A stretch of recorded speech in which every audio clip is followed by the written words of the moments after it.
മാറിമറിഞ്ഞ ഒരുപാട് ട്വിസ്റ്റുകൾക്ക് ശേഷം അവസാനം തമിഴ്നാട്ടിലെ മുഖ്യമന്ത്രിയായി സിനിമാ നടൻ വിജയ് അധികാരമേൽക്കുന്നു. വലിയ ഭൂരിപക്ഷത്തോടുകൂടി വിജയുടെ പാർട്ടി വിജയിച്ചുവെങ്കിൽ പോലും മന്ത്രിസഭ രൂപീകരിക്കാനുള്ള എണ്ണം വിജയുടെ പക്കലില്ലാത്തതുകൊണ്ട് തന്നെ വലിയ സങ്കീർണമായ സാഹചര്യത്തിലൂടെയാണ് കഴിഞ്ഞ കുറേ കാലങ്ങളായി തമിഴകത്തെ രാഷ്ട്രീയം കടന്നുപോയത്. 118 എന്ന് പറയുന്ന സംഖ്യ അത് പൂർത്തിയാക്കാൻ വിജയ് കഴിഞ്ഞ കുറേ കാലങ്ങളായി ഒരുപാട് പാടുപെട്ടു. നിരന്തരമായി ഗവർണറെ പലപ്പോഴായി സന്ദർശനം നടത്തി. പക്ഷെ ആ ഗവർണർ വിജയെ തിരിച്ചു പറഞ്ഞയക്കുന്നൊരു കാഴ്ചയാണ് കാണാൻ സാധിച്ചത്. എത്രയും വേഗം ആ അക്കം പൂർത്തിയാക്കി മന്ത്രിസഭ പെട്ടെന്ന് രൂപീകരിക്കേണ്ടതുണ്ട്. അല്ലെങ്കിൽ തമിഴ്നാടിൻ്റെ ഭരണം കേന്ദ്രത്തിൻ്റെ കീഴിലായിരിക്കും. ഇനി അതുമല്ലെങ്കിൽ ഒരു ഉപതെരഞ്ഞെടുപ്പ് കൂടി. അത്തരമൊരു സാഹചര്യത്തിലൂടെ കടന്നുപോയ സമയത്താണ് വിജയ്ക്ക് പിന്തുണയുമായി കോൺഗ്രസ് എത്തുന്നത്.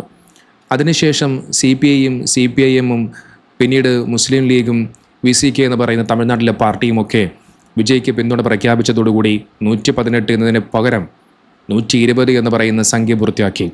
അത്രയും MLA-മാരുടെ പിന്തുണയോടുകൂടി വിജയ് ഇന്ന് മുഖ്യമന്ത്രിയായി സത്യപ്രതിജ്ഞ ചെയ്ത് അധികാരമേറ്റു. ഇന്ന് വിജയ് തമിഴ്നാടിൻ്റെ മുഖ്യമന്ത്രിയായി അധികാരത്തിലേക്ക് കയറുമ്പോൾ വിജയെ പിന്തുണച്ചുകൊണ്ട് ഒരുപാട് പോസ്റ്റുകളും വീഡിയോസുകളും ഒക്കെ സമൂഹ മാധ്യമങ്ങളിലൂടെ കാണാൻ സാധിക്കുന്നുണ്ട്. എന്നാൽ അതേ സമയത്ത് തമിഴ്നാട്ടിലെ മുൻ മുഖ്യമന്ത്രിയായിരുന്ന MK സ്റ്റാലിൻ, മുത്തുവേൽ കരുണാനിധി സ്റ്റാലിൻ എന്ന് പറയുന്ന ആ വ്യക്തിയെയും സമൂഹ മാധ്യമങ്ങളിലൂടെ പലപ്പോഴായി ഈ ഒരു വിജയത്തിന് പിന്നാലെ കളിയാക്കുന്ന വിമർശിക്കുന്ന കാഴ്ചകളും കാണാൻ സാധിക്കുന്നുണ്ട്. അത്തരത്തിൽ ചെയ്യുന്ന ആളുകൾ ഒരു കാര്യം മനസ്സിലാക്കേണ്ടതുണ്ട്. വിജയ് മാത്രം ഒറ്റയ്ക്ക് നിന്നല്ല ഇന്ന് തമിഴ്നാടിൻ്റെ അധികാരത്തിൽ കയറുന്നത്. നേരെ മറിച്ച് MK സ്റ്റാലിൻ്റെ പരോക്ഷമായ ഒരു പിന്തുണ കൂടിയുണ്ട് എന്നുള്ളത് മനസ്സിലാക്കേണ്ടതുണ്ട്. വിജയുടെ പാർട്ടി അധികാരത്തിൽ കയറാൻ, വിജയ് മുഖ്യമന്ത്രിയാകാൻ കാരണമായി മാറിയിട്ടുള്ള കോൺഗ്രസും CPIഎമ്മും CPIയും ഇന്ത്യൻ യൂണിയൻ മുസ്ലിം ലീഗും എല്ലാം കഴിഞ്ഞ കുറേ കാലങ്ങളായി MK സ്റ്റാലിൻ്റെ പാർട്ടിയായിട്ടുള്ള DMKയ്ക്ക് ഘടകകക്ഷികളായി നിൽക്കുന്നവരാണ്. ഞങ്ങൾ ഇന്നും DMKയുടെ കൂടെയാണ്, നാളെയും DMKയുടെ കൂടെയാണ്, ഞങ്ങൾ എന്നെന്നും DMKയുടെ കൂടെയാണ് എന്ന് പറഞ്ഞ ഇന്ത്യൻ യൂണിയൻ മുസ്ലിം ലീഗ് പോലും വിജയുടെ പാർട്ടിക്ക് പിന്തുണ പ്രഖ്യാപിക്കുമ്പോൾ അത് MK സ്റ്റാലിൻ്റെ സമ്മതത്തോടു കൂടിയല്ലാതെ അതൊരിക്കലും സംഭവിക്കില്ല. അത് CPI ആകട്ടെ, CPM ആകട്ടെ, കോൺഗ്രസ് ആകട്ടെ, അത് MK സ്റ്റാലിൻ്റെ അദ്ദേഹത്തിൻ്റെ സമ്മതത്തോടു കൂടി തന്നെയാണ് വിജയ്ക്ക് പിന്തുണ പ്രഖ്യാപിച്ചത് എന്നുള്ളത് മനസ്സിലാക്കാൻ സാധിക്കും. RSSനെതിരെയും BJPക്കെതിരെയും എന്നും ശക്തമായ നിലപാടുകൾ സ്വീകരിച്ചിട്ടുള്ള MK സ്റ്റാലിൻ തമിഴ്നാട്ടിൽ ഒരു കേന്ദ്രഭരണം ഉണ്ടാകരുത് എന്നതിൻ്റെ അടിസ്ഥാനത്തിൽ തന്നെയാണ് MK സ്റ്റാലിൻ ഇത്തരമൊരു പ്ലാനിങ്ങുമായി മുന്നോട്ട് പോകുന്നത്. RSSനെതിരെയും BJPക്കെതിരെയും നരേന്ദ്രമോദിക്കെതിരെയും അമിത്ഷായ്ക്കെതിരെയും എല്ലാം എന്നും ശക്തമായ നിലപാടുകൾ സ്വീകരിച്ചിട്ടുള്ള ഒരു മുഖ്യമന്ത്രിയാണ് MK സ്റ്റാലിൻ. BJPയും RSSും രാജ്യത്ത് വിഭജന രാഷ്ട്രീയം കളിക്കുകയാണെന്നും മതസൗഹാർദ്ദം തകർക്കാൻ ശ്രമിക്കുകയാണെന്നും സ്റ്റാലിൻ നിരന്തരം ആരോപിച്ചുകൊണ്ടിരുന്നു. ഇന്ത്യയുടെ ബഹുസ്വരതയ്ക്ക് ഭീഷണിയാണെന്നും സ്റ്റാലിൻ പറഞ്ഞു വെച്ചു. ഹിന്ദി ഭാഷ അടിച്ചേൽപ്പിക്കാനുള്ള കേന്ദ്ര സർക്കാർ നീക്കങ്ങളെ സ്റ്റാലിൻ കഠിനമായി എതിർക്കുകയുണ്ടായി. ഇത് തമിഴ് സംസ്കാരത്തിനും സ്വത്വത്തിനും എതിരെയുള്ള കടന്നുകയറ്റമായി സ്റ്റാലിൻ കണ്ടു.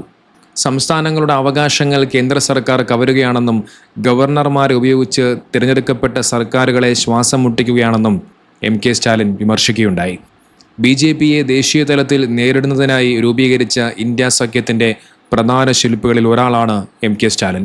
BJP ഇതര പാർട്ടികളെ ഒരുമിച്ച് കൊണ്ടുവരുന്നതിൽ MK സ്റ്റാലിൻ നിർണായക പങ്കുവഹിച്ചിട്ടുണ്ട്.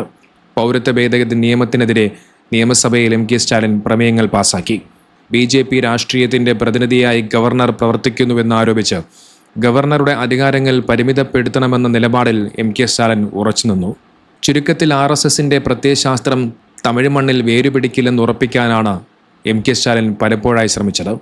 BJPയെ ഒരു രാഷ്ട്രീയ എതിരാളി എന്നതിലുപരി ഇന്ത്യയുടെ ഭരണഘടനാ മൂല്യങ്ങൾക്ക് ഭീഷണിയായ ശക്തിയായിട്ടാണ് MK സ്റ്റാലിൻ പലപ്പോഴായി വിശേഷിപ്പിച്ചത്. ഒരുപക്ഷെ ഇന്ത്യയിൽ മറ്റേത് മുഖ്യമന്ത്രിയെക്കാളും അദ്ദേഹം RSSനെതിരെയും BJPക്കെതിരെയും ഒക്കെ ശക്തമായി സംസാരിച്ചു കൊണ്ടിരുന്നു, നിലപാടുകൾ തുറന്നു പറഞ്ഞുകൊണ്ടിരുന്നു. ഇതോടൊപ്പം വിജയെ പ്രശംസിക്കുന്നവരും വിജയുടെ പാർട്ടിയുടെ ഈ ഒരു അധികാരത്തിൽ സന്തോഷിക്കുന്നവരുമൊക്കെ ഒരു കാര്യം മനസ്സിലാക്കേണ്ടതുണ്ട്. തമിഴക രാഷ്ട്രീയത്തിൽ ഇനി സംഭവിക്കാൻ പോകുന്നത് ഒരുപക്ഷെ ഇതിനേക്കാൾ വലിയ ട്വിസ്റ്റുകളായിരിക്കാം. കുറച്ച് ദിവസങ്ങൾക്ക് മുമ്പ് MK സ്റ്റാലിൻ ഒരു കാര്യം കൃത്യമായി പറഞ്ഞു വെച്ചു. വിജയുടെ പാർട്ടി അധികാരത്തിൽ കയറട്ടെ, ഞങ്ങൾ 6 മാസം അത് നിരീക്ഷിക്കും, അതിനുശേഷം ഞങ്ങളതിന് കൃത്യമായി മറുപടിയുമായി രംഗത്ത് വരുമെന്നൊക്കെയുള്ള ഒരു സ്റ്റേറ്റ്മെൻ്റ് ആയിരുന്നു അത്. നാളെ ഒരു കാലത്ത് RSSനോ BJPക്കോ എന്തെങ്കിലും പിന്തുണയോ മറ്റോ എന്തെങ്കിലും വിജയ് കൊടുത്തു കഴിഞ്ഞാൽ, ഇനി അതുമല്ലെങ്കിൽ വിജയുടെ ഭാഗത്തു നിന്നും എന്തെങ്കിലും വലിയ പിഴവുകൾ സംഭവിച്ചു കഴിഞ്ഞാൽ MK സ്റ്റാലിൻ്റെ ഘടകകക്ഷികളായ CPIയും CPIഎമ്മും മുസ്ലിം ലീഗും കോൺഗ്രസുമെല്ലാം അവരുടെ ആ ഒരു പിന്തുണ ആ ഒരു പാർട്ടിയിൽ നിന്നും അവർ പിൻവലിച്ചു കഴിഞ്ഞാൽ പിന്നെ വിജയുടെ മന്ത്രിസഭ താഴെ വീഴും. വിജയുടെ അധികാരത്തിൻ്റെ ബേസ്മെൻറ്റ് അത്ര സ്ട്രോങ് അല്ല എന്നുള്ളത് മനസ്സിലാക്കേണ്ടതുണ്ട്. ഏതൊരു സമയം എന്ത് വേണമെങ്കിലും സംഭവിക്കാം. നോക്കൂ, MK സ്റ്റാലിൻ തമിഴ്നാട്ടിൽ ഒരുപാട് നല്ല പ്രവർത്തനങ്ങൾ കാഴ്ചവെച്ചൊരു മുഖ്യമന്ത്രിയാണ്. അവിടെയുള്ള ജനങ്ങൾ അദ്ദേഹത്തിനെ കുറിച്ച് പറയുന്ന ഓരോ വാക്കുകൾ കേട്ട് കഴിഞ്ഞാൽ ആ ജനങ്ങൾക്ക് അദ്ദേഹത്തിൽ നിന്നും എത്രത്തോളം സഹായങ്ങൾ അല്ലെങ്കിൽ എത്രത്തോളം നല്ല കാര്യങ്ങൾ ഉണ്ടായിട്ടുണ്ട് എന്നുള്ളത് മനസ്സിലാക്കാൻ സാധിക്കും. MK സ്റ്റാലിൻ്റെ നേതൃത്വത്തിലുള്ള തമിഴ്നാട് സർക്കാർ വലിയ മാറ്റങ്ങളാണ് സംസ്ഥാനത്ത് കൊണ്ടുവന്നത്.